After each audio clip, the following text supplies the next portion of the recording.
Hi, everyone. I'm Jamie Poisson.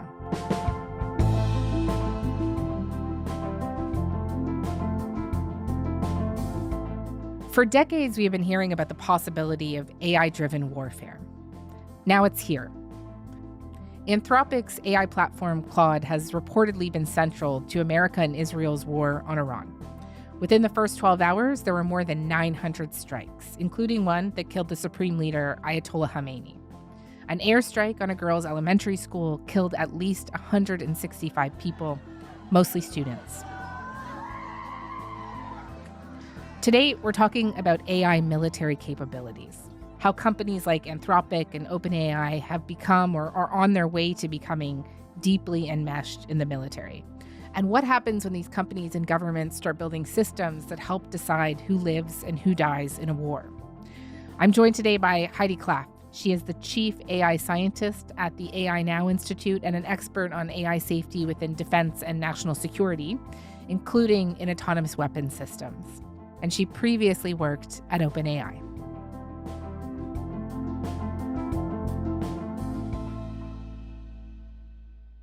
Heidi, hi. Thanks so much for making the time.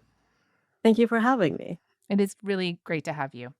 So let's start with what we know about how AI is being used in the war with Iran right now. What role is it playing? So, Claude is currently being used as what we call a decision support systems, which means that it brings together a lot of different types of data that has been gathered. So, you're looking at satellite images, social media feeds, intercepted phone communications, and then it uses them to make recommendations, including target recommendations, prioritizing them, and even providing coordinates for those targets. They're also likely used in other phases of the kill chain. So that includes things like intelligence gathering, surveillance, and even collateral damage assessment, as sort of have been confirmed by recent reports. And this is all happening, as I understand it, because of this pairing with the military's Maven smart system, which is built by the company Palantir, which is mining all this data, including classified data. And then it's been meshed with Claude. And can you just describe to me what's going on there? Yeah, so Palantir is a data analysis company and they work a lot on intelligence and surveillance. And back in 2024, Anthropic and Palantir had an agreement where essentially Anthropic's model, that being Claude, would then power sort of this recommendation engine, which takes all of the enormous amounts of data that Palantir has sort of analyzed, collected, and sorted through, and then feed it to an AI to then make some sort of decision. Hmm. And so I mentioned that strike on the girls' school in Iran. The Pentagon is denying targeting civilians. Israel says that there was no IDF operations in the area. But is it possible that AI was used in some form here? I think that's actually a very good question because it brings the point forward that AI is actually being used to evade accountability. And that's because when you're using these types of systems, it makes it difficult to distinguish if some attacks were in fact deliberate due to intelligence failures or Mm, due to the lack of AI accuracy or the parameters that were even set for these systems in terms of how many casualties they were willing to accept. So it actually muddies the accountability altogether while also obscuring what the LLM is actually doing here. And so, it's very difficult for us to say if this was due to an AI mistake or if this was deliberate or not. And that's exactly why a lot of militaries are using AI. It obscures that. right, right. Because I had been reading that the school was at one time a base for the IRGC, right? And so is it possible that that information was just scraped from some kind of system and then analyzed using these tools?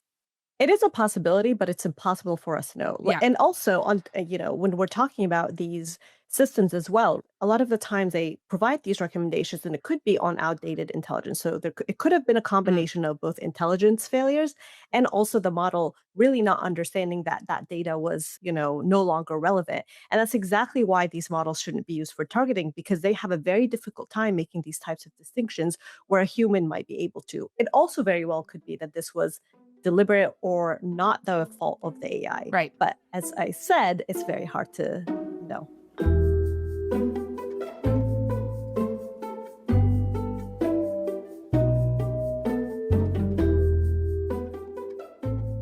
Claude, through this partnership with Palantir, was also used by the Pentagon during the U.S. raid to capture Venezuelan President Nicolas Maduro, according to the Wall Street Journal, though there is not a lot of details on the precise role there either. And just like what other examples of military AI use do we know about in recent years in the US or elsewhere, really? So there's a lot of different types of AI, and I just like to always make it clear that we've had AI be used in the military, including within the US, maybe even since the 1960s, as far back as that. That's when a lot of research started on using these types of systems. But those are very different types of AI than what's being deployed today, and that being, large language models, right? Even Maven initially used very different types of AI Hmm. before large language models came in, and then they sort of had the partnership with Anthropic. And the thing about these different types of AI is that military purpose built AI is what we call sort of the former category, tends to be very task specific. It's trained on specific sets of data and very specific sets of tasks. LLMs, on the other hand, or generative AI, are very general purpose, and then they're kind of like fine tuned to be repurposed for military purposes. But the thing to remember is that military purpose built AI or task specific AI tends to be more accurate than general purpose models like LLMs. LLMs have an incredibly low accuracy rate. You're looking at a lot of hallucinations. You're looking at something like 25 to 50% accuracy, and yet they're still being deployed. Hmm. And that's not to say that other types of AI weren't that accurate either, but at least they were, instead of us going towards a direction of maybe stepping away or understanding a little bit more how to responsibly deploy AI in the military, instead we went to the complete opposite direction. We're deploying something that's even worse than what we had before. Right. So I would say, if we're talking about different types of conflicts, yes, we have seen AI. There's been a lot of investigations on drone strikes in Afghanistan and, Syria and Iraq even. But that's very different from what we're seeing today, where we're essentially having a system really make a final decision on everything. And they're just simply not capable of doing that. Right. And just to be super clear here about what you're saying is it's the same kind of system as these chatbots that we're using, Yes. right? Like OpenAI's ChatGPT Yeah. that regularly hallucinates and gets stuff wrong. Exactly. Yeah. What they actually do is they take these everyday models that you and I have been using and they input new data on top of it. And essentially, you basically have the same baseline model with a bit more, context on military targeting, for example. But it's still the same type of hallucinations. It's still the same lack of accuracy. So these are an improved model as, they would like us to believe.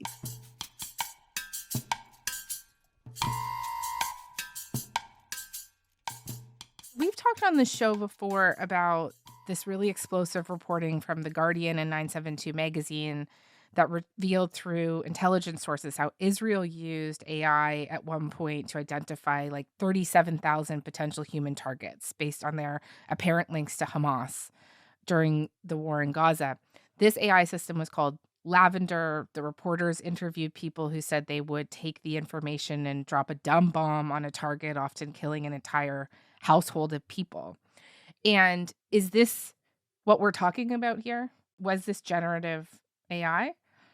So actually, Gospel and Lavender did not rely on large language models, but they used different other types of AI to essentially have the same outcome.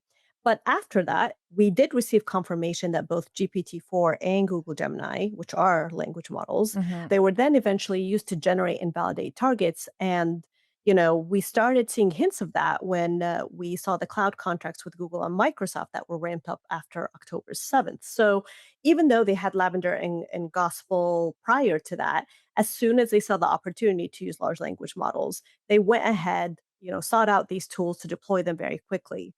And regardless of the type, the AI algorithms are all looking to do the same thing, right? They're looking to generate as many targets as possible. And they all ingest like similar types of information and then they give recommendations. So they're used towards the same purposes. And as I mentioned, both types of AI really have accuracy problems here. And just big picture, how would you say the use of these LLMs is changing modern warfare, what we're seeing today? I'd actually argue that it isn't changing it. I think when you keep in mind the abysmal accuracy rates and the speed of LLMs, Mhm. it's almost just a high-tech version of carpet bombing. And what we're actually seeing is that AI is being used to evade accountability. The very use of these systems, like with the school, will make it very difficult to say, okay, whose fault was this? Mm, And so, when you're looking at these types of issues together, the evasion of accountability and the fact that these systems aren't accurate, we're just going towards, a world where we're no longer following the traditional legal rules of war. And I think that's very, very concerning. So to me, we're just seeing us move away from that accountability, from understanding the type of targets that we have, from us understanding the decisions that are even being made. Because with AI, we don't know why some of the decisions are being made. So it's not, to me, it's not an advancement, but rather a regression. right, right. Like, I've just seen legal experts talk about how they worry that what this will ultimately result in is rubber stamping automatic strikes with no meaningful human oversight. Would you say that that's a pretty good summary? Yes, and I think it's really important to remember here, especially, if we're looking at and specifically Anthropic, because they had this fallout with the Department of Mhm. War. A lot of people are talking about, well, Anthropic has this strong red line because they're talking about they don't want their models to be deployed for autonomous weapon systems and they don't want less human oversight. I don't consider that a moral high ground because actually, in practice, the difference between decision support systems, which is how they're currently being used, an AI driven autonomous weapon system is this human in the loop that you're talking about. And that's impacted by what in our field we call automation bias. And automation bias is this idea based on decades of research showing that humans often trust the recommendations of algorithms without corroborating with other sources or checking if that recommendation is correct or not. So it does, in the end of the day, end up being rubber stamping. And then again, when you combine that with the knowledge that these things aren't very accurate, you're looking at the normalization of this technology that shouldn't be used for targeting. And I think that has huge implications of the worst to come. And we already have a very good example of that already, which is what happened in Gaza, where these types of AI systems were also used by the IDF. Right, right. In Gaza, I know a lot of people call it Ressa as well, just for people listening. Yeah. What's your worst fear here? Like, do you have a nightmare scenario that keeps you up at night? Yeah, I think we are in the nightmare scenario when it comes to military use. I think something I'm really worried about is also giving these models access to nuclear weapons. And when we're talking about things like autonomous weapon systems, and then we're talking about, we saw Scale AI, which is a different AI company, recently land a contract on nuclear command and control. It really makes you question what's the next step here. We are already in such a terrible, worst case scenario in terms of giving these models ability to target, right, with very little human oversight. And now we're seeing just the expansion of that. The fact that we're even having the conversation about autonomous weapon systems is what's scary for me. That no one took a step back and say, wait, hold on, they shouldn't even be used for decision support systems. And here we are talking about autonomous weapon systems. And now there's nuclear command and control. And I think, we're actually deploying these systems in a very, very, very reckless way. And it seems like there's no stopping. And, a lot of people are hoping that Anthropic is a hero here and they'll draw the red line. But at the end of the day, they're back on the negotiating table with the Pentagon as of today. And at the end of the day, Dario Amodei, who's the CEO of Anthropic, came out and said, "Oh no, I'm not opposed to autonomous weapon systems. We just don't think they're reliable enough, and we wanted to work on developing them." So Mhm. they don't have those red lines. So if the governments aren't doing it and the companies aren't doing it, this puts us in a very, very bad position of what's to come next.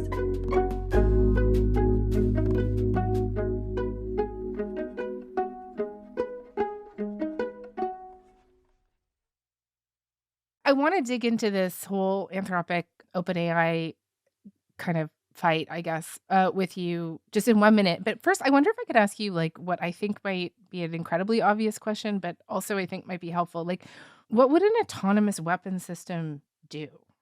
This is actually a really good question because I think a lot of people think of killer drones. That's the first thing that Yeah. they think of, and I mean, I am thinking of killer drones. Yeah. exactly. Yeah. There's many different types of autonomous weapon systems. In fact, you have organizations, international organizations that consider mines autonomous weapon systems, right? They could look like many things. When you're talking about drones, that's a very different type of AI. You need an AI with specific skills like object recognition. These are not general purpose models. And then based on that and, some data that's fed into them, they then sort of lock in and target something. That's very different from how we're using frontier AI models, which run on these enormous cloud systems, ingest a huge amount of information, and based on that, give recommendations. And if we're thinking about a targeting recommendation, you can then use any type of weapon to strike that target. Right. So it could be a drone. You could send a drone off after that target has been identified. It could be a missile if it's an infrastructure target. So there's many different levels of autonomous weapon systems. And I think most people really have focused on this like, killer drone swarms, but that's actually not where frontier AI or Claude is being used. They're using on a much bigger scale, where they're given many different types of targets. But typically, a human then takes that recommendation and decide, right, like I'm going to send a missile after that, or I'm going to send a drone there. Yeah. But the idea is then to eliminate that human. That when we're talking about frontier AI, to eliminate all that together, so whatever recommendation is given, the model itself can even decide the type of weapon that's Right. being used. We saw Scale AI sort of give demos on that using large language models. Like it's a different company that also had a lot of contracts with the Department of War, but it's like what would be the best type of weapon to use for this recommendation? And so the idea is to just eliminate the human from that loop and just to automate that process. Got it. And just make it so that maybe a human just, as we were talking before, kind of rubber stamps it. Yeah. Exactly. Okay. So given that, I mean, given this request that the Pentagon had of Anthropic, that they wanted the company to remove restrictions on things like autonomous weapons and also large scale surveillance. And so we have said to the Department of War that we are okay with all use cases, basically 98 or 99% of the use cases they want to do, except for two that we're concerned about. One is domestic mass surveillance. There, we're worried that things may become possible with AI that weren't possible before. Case number two is fully autonomous weapons. This is the idea of making weapons that fire without any human involvement. I just wonder if you could tell me a little bit more about what that told you about what the Pentagon ultimately wants to do here, what direction they want to go in with AI. I think they very clearly want to use these technologies as an alibi for whatever actions they want to carry out. Like I said, when we go back to the point that AI really helps you evade accountability, it makes people question, was this deliberate? Did they do this on purpose? Mm, And it also makes it very easy to say things like, well, the AI determined it, so it must be true, right? There's, I think, a group of people who view AI decisions as being more objective than humans, and that's not the case in any way. And so it's much easier to hide behind AI decision and not have to justify them. So I think when they want no guardrails whatsoever, it generally shows that they want to be able to use these systems in whichever capacity they feel like. On the surveillance stuff, the Atlantic reported that Anthropic was told the Department of Defense, I guess the Department of War now, wanted to use Claude to analyze bulk data collected from Americans. So everything, I think you type into a chatbot, right? All your search, your credit card history, and just what could be done by the military with that level of information. So I think it's really important to note that these models are what we call dual use. So they can be used for civilian purposes and they could be used for military purposes.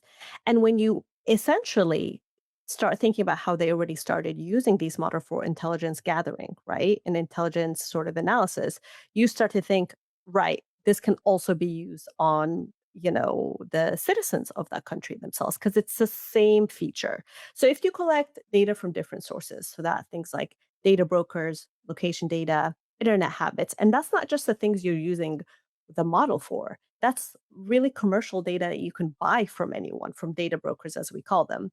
And then you train or input these specific data points into an LLMs. You can then draw inferences on whom these individuals are and track them accordingly. And again, as I mentioned, it might not be accurate, but you might be making decisions off of that, which again is really, really problematic. The U.S. Undersecretary for Defense, who was negotiating the deal with Anthropic, was defending the position, and he said, well, at one point he said, quote, At some level, you have to trust your military to do the right thing. And if anything, we're the biggest, organization in the world with the most rules of any organization in the world. But we do have to be prepared for the future. he also made the argument that what Anthropic was afraid of, or what people were afraid of, was already barred by the law. And just, does he have a point there, I guess? I would say that the Department of War conducts its own legal reviews and compliance with international law, and they likely see that Anthropic is overstepping its role in these determinations, including their legal judgment of whether or not to deploy these systems. However, from an international law perspective, there's going to be different interpretations of what the lawfulness and predictability of these AI based autonomous weapon systems that differs from how the current Department of War currently chooses to interpret Hmm. them. So the international community output is necessary here, and we haven't seen any consultations either from orgs like the UN or the ICRC on these types of decisions, especially when you have Dario raising concerns that AI is too unreliable, and that would support an interpretation, actually, that LLM-based autonomous weapon systems are not in line with international law. And either way, we shouldn't be at the whims of a private corporation red lines on whether or not this dangerous technology should or shouldn't be deployed. But I think it's at the end of the day also important to remember that there is international law, right? And it's not just is a private corporation versus a Department of War, right? There's already restrictions on what types of autonomous weapon systems can be used. And currently, when we're looking and when Dario admits himself that these models aren't reliable, it says a lot about sort of their legal status, if that makes sense. Yeah, though I guess some people might be listening to this right now and feeling like maybe they don't have a lot of confidence in international law at the moment. Yeah. Just state that obvious fact. Look, like I take your point that you don't want to make Anthropic out here to be the hero and that CEO to be the hero because they are back at the table now. Negotiating with the Pentagon. But just, I wanted to ask you about the threat to declare them a supply chain risk. And Yes. then also, obviously, that coming to fruition, right?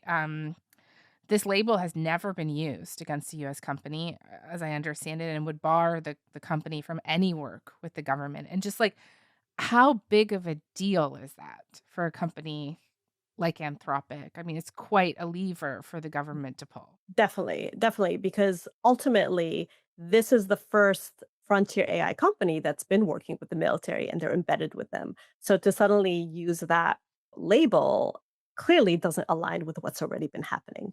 But on the point of supply chain, Hmm. I actually do believe that all LLMs are a supply chain threat to national security and defense. And a lot of people internally in the military also believe the same things. And, this isn't about the companies themselves being foreign adversary in any way, which they're American companies, they're clearly not. But this is about the nature of LLMs themselves that I think is really important for people to understand is that they're trained on the open internet and publicly available information. Again, very different from purpose military built models where every data point and software decision is traceable. So as a result of these LLMs being built on an unprotected supply chain, there's a lot of new and Right. undetectable attack vectors, which include things like poisoning web training data sets or building backdoors into these models, which actually may intentionally or inadvertently lead to the subversion of their behavior, which includes in military applications. And this isn't something that can be patched. And in fact, a study by Anthropic themselves showed that you only need about 250 malicious documents to produce a backdoor into one of these models. And so when you consider that, Hmm. with the news that China and Russia have been compromising online information to influence the answers of large language models, it's likely that these backdoors already exist. So I think it's very difficult for me to speak on the Department's award decision of why they would choose to say this about Anthropic, but I actually do think large language models as a whole do have supply chain issues. I'm reticent to like repeat what people have just heard themselves, but I do think it's really important to just put a line underneath this. That essentially what you're saying here is that it's not Anthropic that is the threat to national security, it's the data that all this stuff is trained on, and that an enemy of the United States, you mentioned China or Russia, can mess around with the data and it can affect the outcome. Exactly.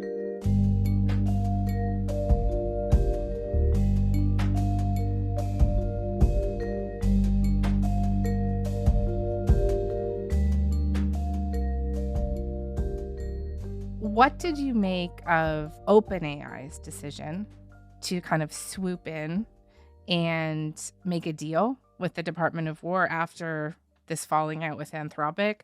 Is that deal materially different from what Anthropic had wanted to do? You worked at OpenAI. I would be very curious to hear your reaction to this. Yeah, I think it was very clear to me that it was not the same deal. Although they claimed that it was, it really wasn't, especially when you're familiar with military contract and these like open-ended words that are being used, right? And so it's very different language from what Anthropic was fighting for. And initially they came out as saying, oh, we just managed to get the same deal. And then it ultimately came out that that wasn't the case, right? And so it seems that they threw Anthropic under the bus while also trying to sort of benefit from the same PR. And also in their announcement, because they talk about a safety stack, and this is what I work on, I work on safety. I would say the safety guardrails that OpenAI is referring to are not operationally feasible because when you have a model and it gives you an output, you can't monitor after that what that individual does with the output.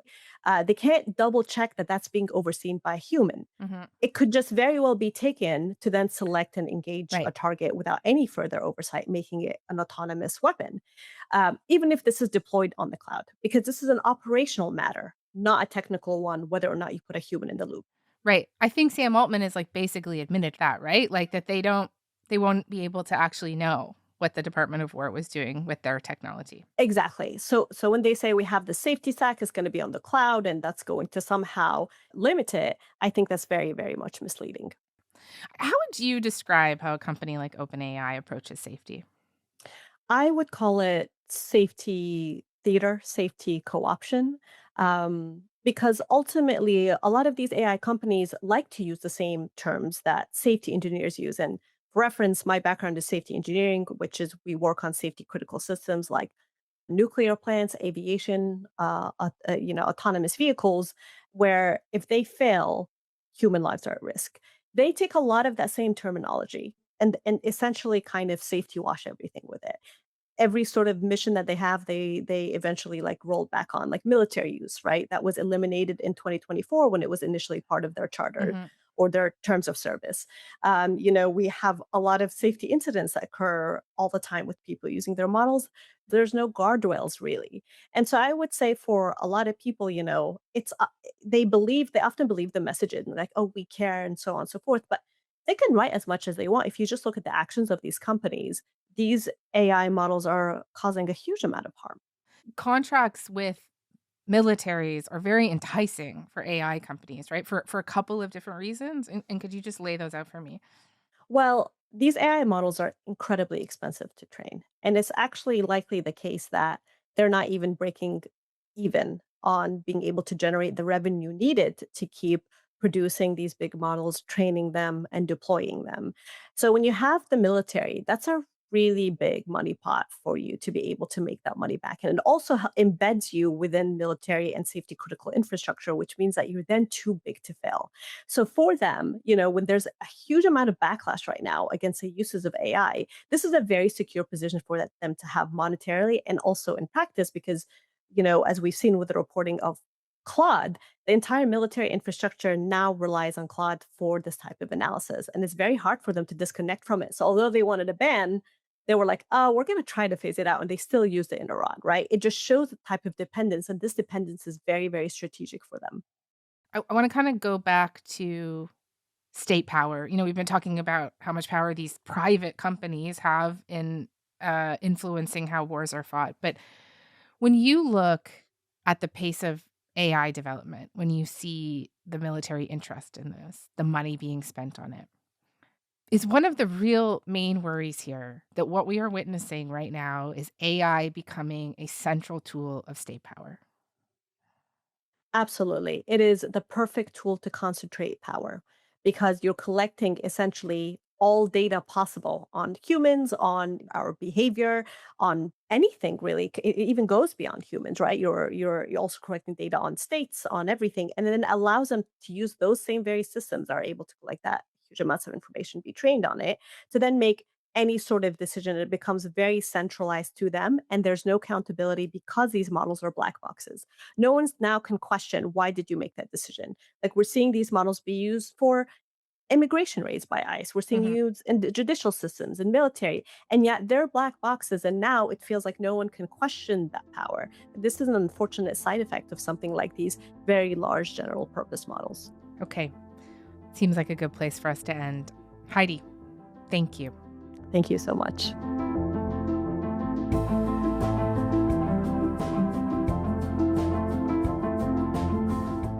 All right. That is all for today. Front Burner was produced this week by Joyita Shengupta, Shannon Higgins, Matthew Amha, Lauren Donnelly, and Mackenzie Cameron. Our intern is Riley Cunningham. Our YouTube producer is John Lee.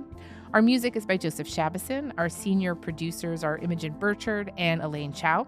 Our executive producer is Nick McCabe-Locos. And I'm Jamie Poisson. Thanks so much for listening.